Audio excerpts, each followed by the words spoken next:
creature has powerful claws and fangs formed from hardened and identifiable tissue. Two of the incisors appear grossly malformed and discolored. Blood is like nothing I've seen. We always like to base our stories in some sort of real-world truth, a piece of folklore or a piece of mythology. With vampires, obviously, there's so much to choose from cultures all the way around the world. So rather than pick one particular legend, we thought it would be fun to create a monster that ties all of those legends together in some way. So we had an idea for a creature that lives underneath the ground and emerges every few years. Our vampire is actually an alien parasite. It invades a host body. The creatures that you see in House of Ashes, the winged demonic creatures, were actually once an intelligent race of cosmic nomads traveling through the stars on this big generation ship. They somehow picked up this alien parasite and it ravaged through their crew, and their ship went out of control and crash landed into prehistoric Earth, where it was buried under the ground in what is now the Zagros Mountains. Being a parasite, this alien slug needs to find a host body, a living body or a recently dead one. Once it invades that body, it grows inside it, killing the host if host is still alive. And its tendrils reach out into the host's brain and hijack its central nervous system, sort of reanimating it. It then goes on the hunt for blood.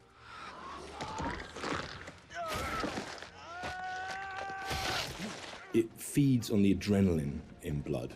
So in order to get the adrenaline pumping, it needs to terrify its prey. So it shrieks at them and drags the kill out until the blood is really, really pumping, and then it strikes. You keep lookout. Fuck! Lookout for what? We wanted to show the viewer different forms of the creature and make them think that initially it's a demon, then they think that it's a vampire, and then finally the revelation that it's an alien.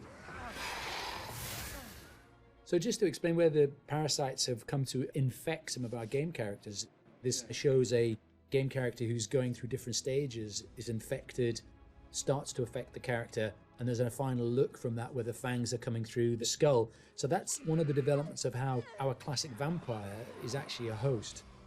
Another example of that is an Akkadian warrior who's been taken over by the parasite, and again the fangs have come through, the vines are poking through the head. This human is now being taken over, his skin is dying, the parasite is trying to grow within.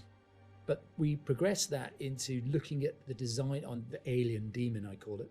This had to have very unique elements that came through from the head design. So we've got a very animalistic head here, but also we've got the fangs. These fangs are coming from the parasite that's within, so the fangs are coming through. It's almost deforming the shape of the host.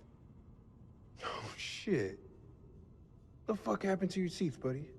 We refined that further to what is our final head, where the ear is a part of the skull and it flexes open. A bit like a frill lizard, where the frill of the canopy comes out, our head is actually moving apart. And we've got illustrations that show that, where the head is dormant and is concealed, but then as it hears and wants to resonate, the skull expands open. And that then allows the creature to hear and pick up on anything within the environment. With characters, it's always good to base at least some of it on anatomy that we recognise, and that provides a foundation for the vampire. It's bipedal and human in its structure, but we've just changed things, tweaked them, made them a bit more alien. So, for example, the ribs joined together at the sternum to form a rib cage, but we've expanded it out quite a lot, and some of the ribs are fused together to make bony plates. It's just to suggest that it's had a very different evolution from a human. We tried a version with human-style legs, but in the end, we went for a dog-type leg. It just made it more creature-like and more threatening. And we added bird-like talons on the toes, just to give it some natural weapons and make it into a predator.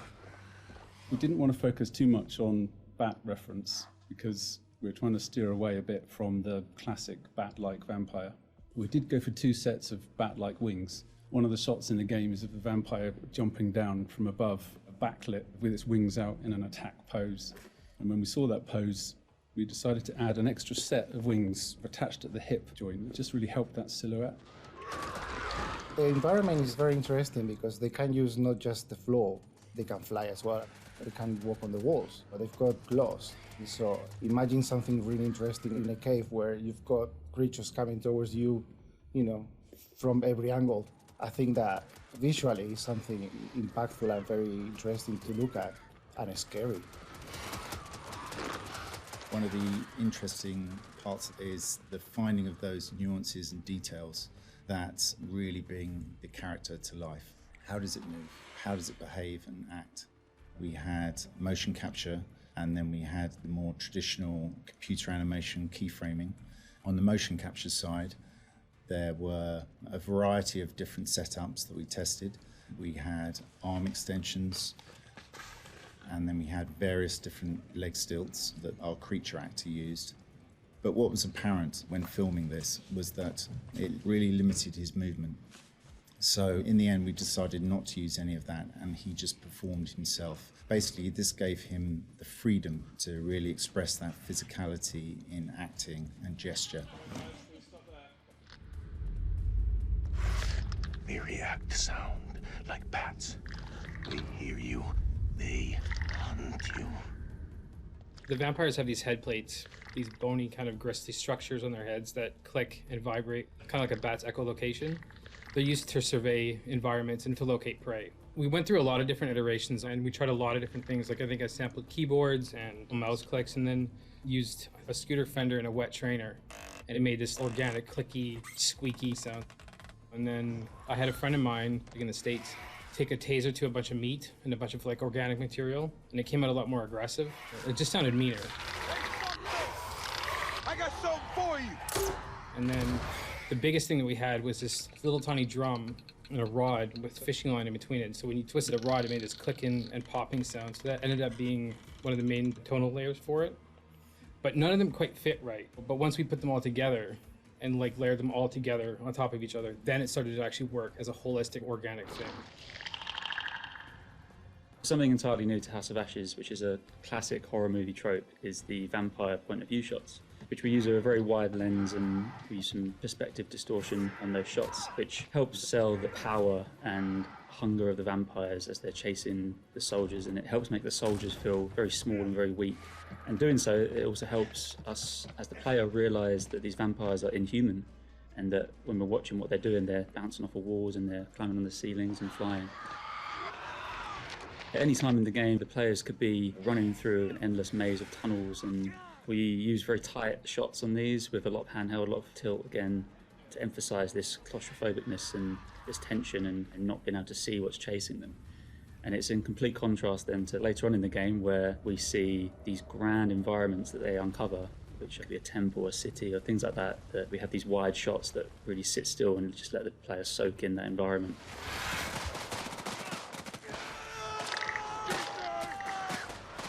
This is the most complex creature that we have ever animated in the studio.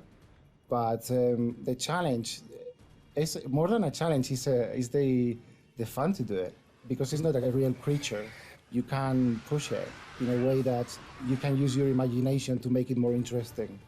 We're facing an enemy we know zero about. An enemy of unknown size and their home turf. Sucks to be us.